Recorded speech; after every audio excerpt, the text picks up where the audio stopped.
Hello students, class 8 mathematics. मैं Sandeep sir. आशा करता हूँ कि आप सभी घर पे स्वस्थ होंगे और अपनी पढ़ाई पे अच्छे से ध्यान भी देते होंगे। और यदि अब तक नहीं दिया है तो आप साथ साथ अपनी पढ़ाई पर भी ध्यान दें। अपनी बुक की रीडिंग किया करें। मैथ्स के जो क्वेश्चन हैं, जो हो चुके हैं, एक्सरसाइज है, उनकी प्रैक्टिस कीजिए। फॉर्मूले याद कीजिए, टेबल लर्न कीजिए, स्क्वायर क्यूब्स हैं वो याद कीजिए, प्राइम नंबर याद कीजिए। और जो चैप्टर ऐसे हैं जो आपके 9th से रिलेटेड हैं उनका ध्यान दें आप, अलजेब्रिक एक्सप्लेनेशन से रिलेटेड। ठीक है, आइए आपकी क्लास स्टार्ट करते हैं। क्लास 8 आपका जो चैप्टर स्टार्ट था वो था आपका direct and inverse proportion, chapter 13। इस चैप्टर में आपकी जो एक्सरसाइज है वो 13.1 वो कंप्लीट हो चुकी थी। आज हम एक्सरसाइज 13.2 स्टार्ट करेंगे। ओके, एक्सरसाइज 13.2 स्टार्ट करेंगे। तो एक्सरसाइज 13.2 में हम क्वेश्चन नंबर 1 स्टार्ट करेंगे। और जो ये एक्सरसाइज है इनवर्स प्रोपोर्शन से रिलेटेड है। ठीक है, जो डायरेक्ट प्रोपोर्शन था वो हमने आपको एक्सप्लेन कर दिया था। इनवर्स प्रोपोर्शन से रिलेटेड कुछ स्टेटमेंट दिए हुए हैं, उन्हें मैं एक्सप्लेन करूँगा। उसके बाद हम एक्सरसाइज स्टार्ट करेंगे। इस एक्सरसाइज में क्वेश्चन नंबर 2 और 3 ये आपसे बुक से रिलेटेड है, आप उन्हें कीजिएगा। आइए स्टार्ट करते हैं। Question number 1, which of the following are in inverse proportion. बताइए कि इनमें से कौन कौन से इनवर्स प्रोपोर्शन में है और कौन कौन से आपके डायरेक्ट प्रोपोर्शन में है। तो the number of workers on a job and the time to complete the job. कहता है कि number of workers on a job, जब किसी काम पर कोई वर्कर्स हैं तो number of workers and the time of complete the job, और वे क्या करते हैं हमने टाइम के अकॉर्डिंग कंप्लीट जॉब कर लेते हैं। तो क्या होगा इसमें, तो देखिए मैं इसमें कुछ एक्सप्लेनेशन दे रहा हूं आपको, उन्हें एक्सप्लेन करता हूं। क्लियर है? Okay, yes. मेरे पास एक मिनट, ये है time taken to complete a job will be less. क्या होगा? कम होगा। इन केस, किस केस में? In case of more workers. यदि हम ज़्यादा वर्कर लगा देते हैं तो हमारे पास जो कंप्लीट करने का टाइम है वो कम लगेगा। And more in case of less workers, यदि हम उसमें कम वर्कर्स लगाते हैं। सो this is in inverse proportions. ये ऐसे ही है कि सपोज आप किसी काम को करने के लिए आप एक मकान बनाते हैं और उसमें आपने केवल 2 मजदूर ही लगाए और एक मिस्त्री, और कहा कि भाई इसे कंप्लीट कीजिए, तो जाहिर सी बात है कि वो कुछ ज़्यादा समय लेगा। लेकिन उसके तुलना में, कंपेयर में, आपने वहाँ एक मिस्त्री की जगह 2 लगा दिए या 3 लगा दिए और वर्कर्स जो मजदूर हैं वे भी बढ़ा दिए, 2 की जगह 6 या 8 कर दिए। तो मेनली जाहिर सी बात है क्या होगा, वहाँ पर टाइम कम लगेगा। ओके, यानी वो जल्दी काम को फिनिश करेंगे, सेम काम को बल्कि। ठीक है, ये जरूरी है, बिल्कुल सेम काम को। तो इसलिए इसमें क्या होगा, इनवर्स प्रोपोर्शन। और जब भी कहीं एक चीज बढ़ी हुई और एक घटी हुई होती है या कहीं अप एंड डाउन का केस आता है तो वहां इनवर्स प्रोपोर्शन ही होगा, जैसे कि आपको मैंने क्लास में भी एग्जाम्पल देके समझाया था और अभी भी। एज सेकंड देते हैं कि the time taken for a journey and the distance travel in a uniform speed. Uniform speed का मतलब है कि आप एक ही चाल से, एक ही स्पीड से जा रहे हैं। 60 किलोमीटर पर आवर्स की स्पीड है तो आप उसी से जा रहे हैं, उसे हम यूनिफॉर्म स्पीड बोल देते हैं। ठीक है, तो इस केस में क्या होगा, द डिस्टेंस इंक्रीज। डिस्टेंस क्या है? इंक्रीज, बढ़ रही है। Time taken to complete the journey will also increase. Okay, so this is not in inverse proportion. तो ये आपका क्या होगा, इनवर्स प्रोपोर्शन में नहीं होगा। ये किस में होगा? ये आपका डायरेक्ट प्रोपोर्शन में चला जाएगा। ओके, आगे बढ़ते हैं। Third, area of cultivated land and the crop harvested. क्या कहता है इसमें कि भाई आपके पास कुछ इस तरह का एरिया है जिसमें आपको क्रॉप्स फसल उगानी है, तो देखिए उसमें क्या कंडीशन है, यानी more crops can be harvested in more area. Clear? भाई ज़्यादा अगर होंगी तो उसके लिए आपके पास में ज़्यादा एरिया होना चाहिए। सो this is not in inverse proportions. ठीक है, यानी हम क्या करते हैं, हम कहीं पर कभी कभार कम जगह में भी ज़्यादा फसल लेते हैं। कहते हैं ना भाई एक पेड़ पे इस पे आम की फसल ज़्यादा आई है और इस ही पेड़ पर पिछले साल आम की फसल कम आई थी। तो इस तरह से जो केस बनते हैं वो अलग हैं। तो यानी मेरे पास में जो मोर क्रॉप्स का है, कैन बी हो सकते हैं harvested in more area. So this is not in inverse proportions. ठीक है, वो साथ साथ भी हो सकता है। फोर्थ में आपके पास the time taken for a fixed journey and the speed of the vehicles. अगर आपकी व्हीकल की स्पीड और फिक्स्ड जर्नी कर दी जाए तब टाइम टेकन का क्या होगा, तो time taken to complete a journey, क्या कहती है, complete a journey will be less when speed of vehicle is more and time taken will be मोर।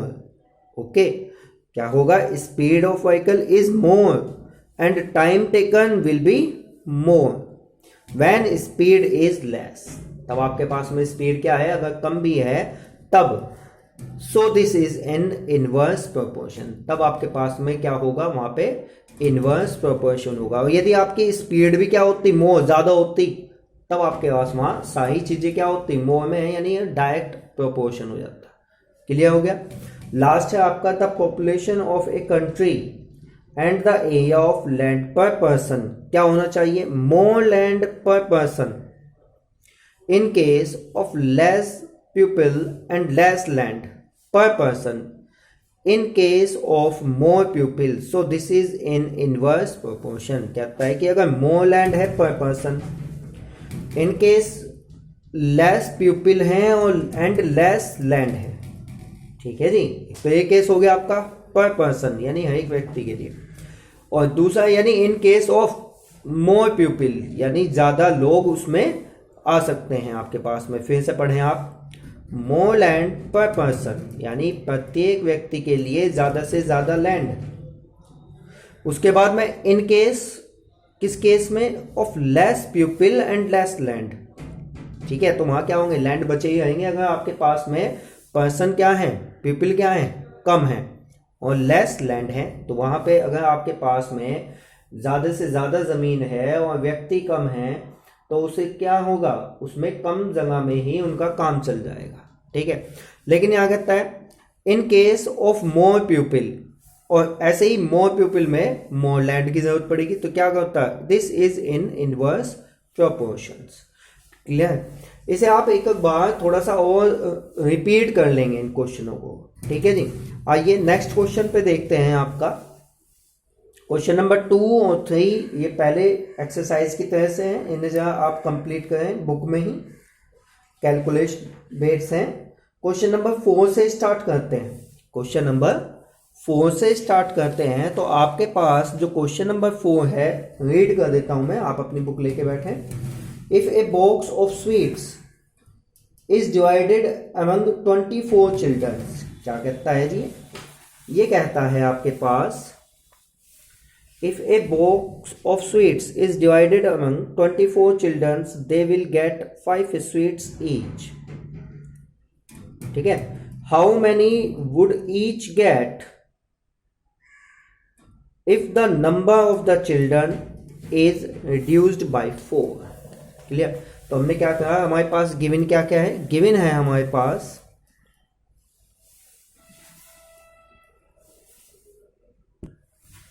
देखें कि if a box of sweets is divided among 24 childrens, क्या करना है, 24 childrens में divide करना है। They will get 5 sweets each, और प्रत्येक को कितनी चाहिए, 5 स्वीट्स चाहिए। तो हमने क्या, number of children is reduced by 4। Number of children यानी अगर आपके पास रिड्यूस्ड किए जाते हैं नंबर ऑफ चिल्ड्रन कितने, 4, तो 24 में से आपने 4 रिड्यूस किए तो नंबर ऑफ चिल्ड्रन आपके बचे 20। तो हमने क्या कहा, x, let x be the number of sweets each students gate.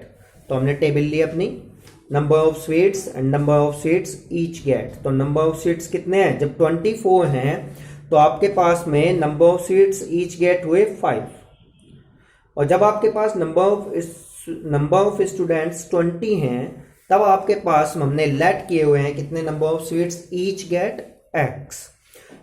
Clear?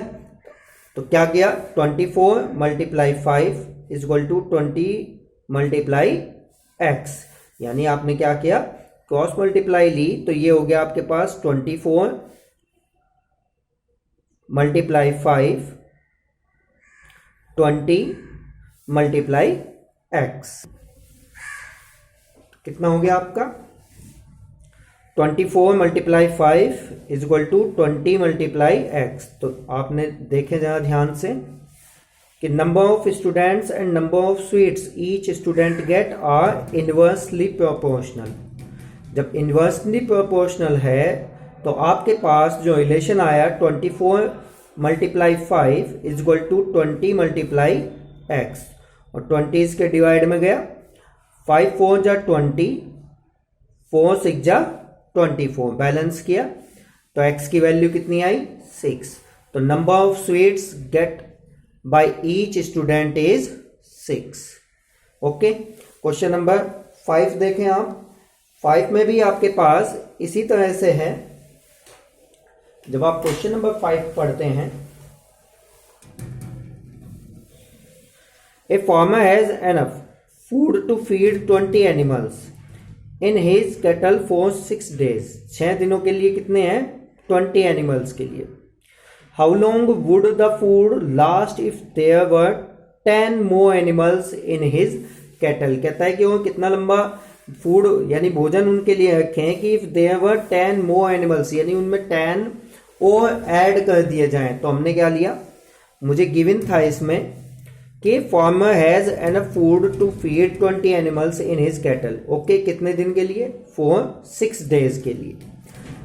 हमने क्या किया? लेट किया ये farmer has enough food to feed 30 animals in his cattle for x days के लिए, कि हमने भाई x days के लिए 30 हो गया।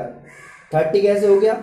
आपके पास 20 तो पहले ही था, 10 और मोर था, तो 20 में 10 ऐड किया तो कितना हो गया? 30 एनिमल्स हो गया। क्लियर? तो मैंने लिखा अपना टेबल में number of animals, number of days food last long, तो 20 और एनिमल्स के लिए, और नंबर ऑफ डेज फूड कितना है? 6। जब एनिमल्स 30 हो गए तो मैंने कितना लिया? 6 days लिया। ओके,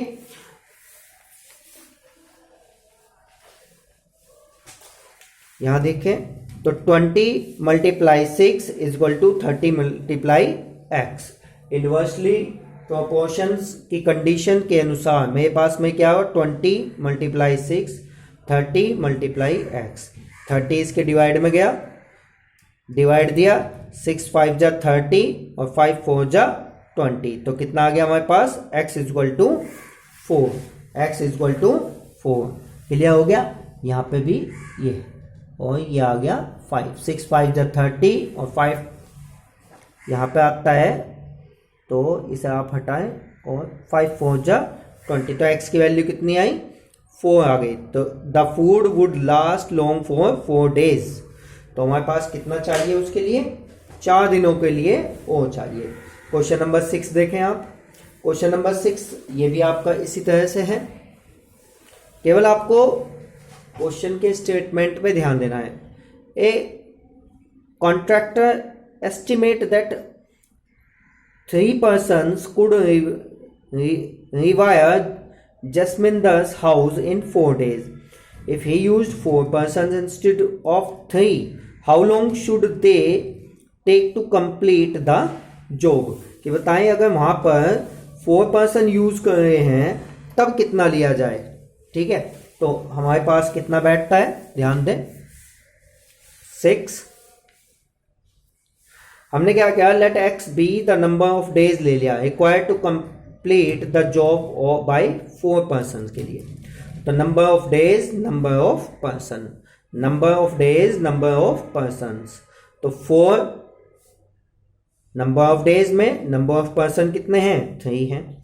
जब मैंने x लेट कर लिए नंबर ऑफ डेज, तो नंबर ऑफ पर्सन कितने हो गए मेरे पास, 4। क्लियर हो गया। तो मेरे पास में अकॉर्डिंग टू क्वेश्चन, क्योंकि कैसा है ये इनवर्सली प्रोपोर्शन हुआ, तो 4 मल्टीप्लाई 3 x मल्टीप्लाई 4, तो 4 इसके डिवाइड में गया, तो x की वैल्यू कितनी आई कैलकुलेट करने पर 3। तो number of days required to complete the job by 4 person in 3 days. Question number 7 आप ट्राई करेंगे खुद, मैं क्वेश्चन नंबर 8 और 9 इनसे रिलेटेड आपको कराता हूं। आपको केवल इसमें यही 9, 8 इस तरह से कर लेने हैं। ओके स्टूडेंट्स, आइए 8 कहता है कि ए factory required 42 machines to produce a given number of articles in 63 days. How many machines would be required to produce the same number of articles in 54 days? कि बताइए कितनी मशीनें ली जाए कि वो इसे 54 डेज में कंप्लीट कर दे। तो हमने क्या कहा, late x be the number of machines required to produce the articles in 54 days. तो नंबर ऑफ मशीन्स रिक्वायर्ड है हमारे पास और नंबर ऑफ डेज हो गए। तो नंबर ऑफ मशीन रिक्वायर्ड 42, तो नंबर ऑफ डेज कितने हुए 63। और जब आपके पास मशीन रिक्वायर्ड x है तो नंबर ऑफ डेज 54। तो ये भी क्या हो, एक ऊपर और एक नीचे घटना बढ़ना हुआ है, तो मेरे पास क्या हो गया, ये इनवर्सली प्रोपोर्शन हो गया। तो 42 multiply 63 is equal to 54 multiply x। 54 इसके डिवाइड में गया और इससे जब आप बैलेंस करेंगे, टेबल चलाएंगे, तो आपका आंसर आएगा 49। आप काट लीजिए, 9 के टेबल में 63 और 9 के टेबल में 54 भी, और उसके बाद 9 6 जा 54 और 6 7 जा 42। इस तरह से बैलेंस करेंगे आप, तो आपके पास कितना आ जाएगा 49। क्लियर। तो 49 machines are required to produce given number of articles in 54 days। Clear है। नेक्स्ट क्वेश्चन देखें आप, 9 और 10, आपको क्वेश्चन नंबर 10 तक करने हैं। 9 में और 10 में दोनों में सेम है। देखें, ए car takes 2 hours to reach a destination by traveling at the speed of 60 km/h. How long will it take when the car travels at the speed of 80 km/h? तो ध्यान दें, क्वेश्चन नंबर 9,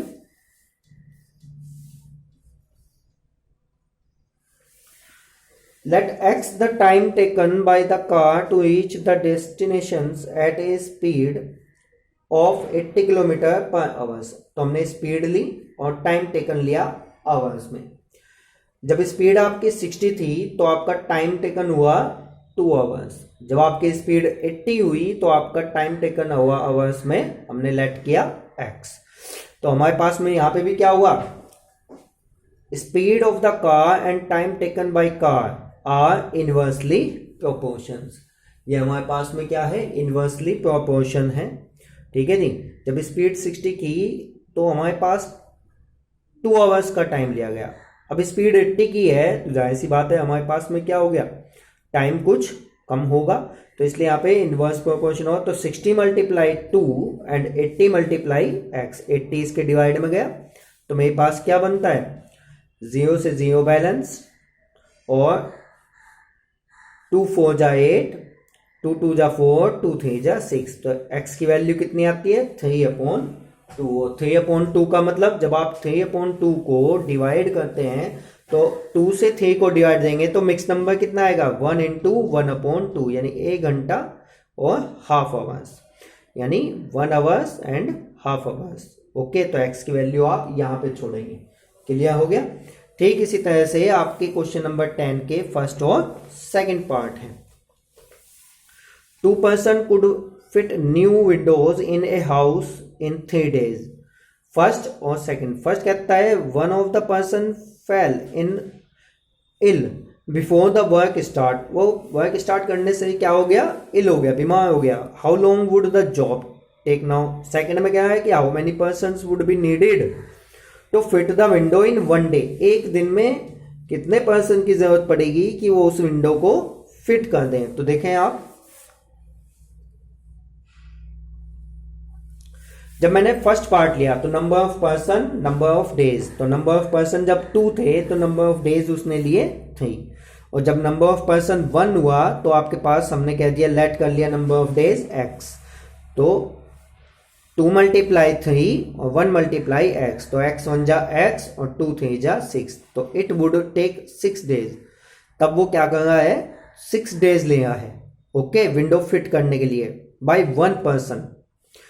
सेकंड में क्या गया है कि let x be the number of person required to fit the windows in 1 day, यानी number of person 2 और नंबर ऑफ डेज 3, ये तो है ही सेम। अब क्या गया है, नंबर ऑफ पर्सन x हो गए और जबकि नंबर ऑफ डेज हमारे कितने हो गए 1, तो यहाँ भी इन्वर्सली हो गया।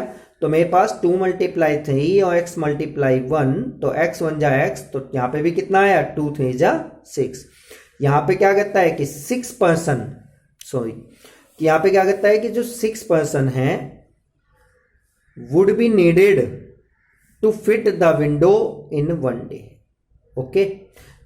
यहाँ पे 6, ये आंसर है कि एक दिन में 6 पर्सन चाहिए, और इस फर्स्ट पार्ट में क्या गया है 6 डेज में फिट कर देगा, लेकिन वो एक व्यक्ति चाहिएगा, समझे। एक विंडो फिट करने के लिए अगर मैं 6 डेज ले आऊं तो मुझे ज्यादा व्यक्ति लगाने की जरूरत नहीं है, एक ही व्यक्ति काम कंप्लीट कर देगा। लेकिन अगर मैं 6 पर्सन लगा रहा हूं उसी विंडो को फिट करने में, तो मुझे कम दिन चाहिए, जाहिर सी बात है, तो 1 डे लगेगा, ओके। इस तरह से आप इस अपने एक्सरसाइज को कंप्लीट कीजिएगा, ओके। चैप्टर 14 स्टार्ट करेंगे हम इसके बाद, ठीक है। उससे रिलेटेड पीडीएफ भी आपको भेजी गई है, नहीं है तो पहुंच जाएगी कल, और आप अपना कंप्लीट वर्क करें, साथ साथ प्रैक्टिस भी करते चलें, ओके। Thank you.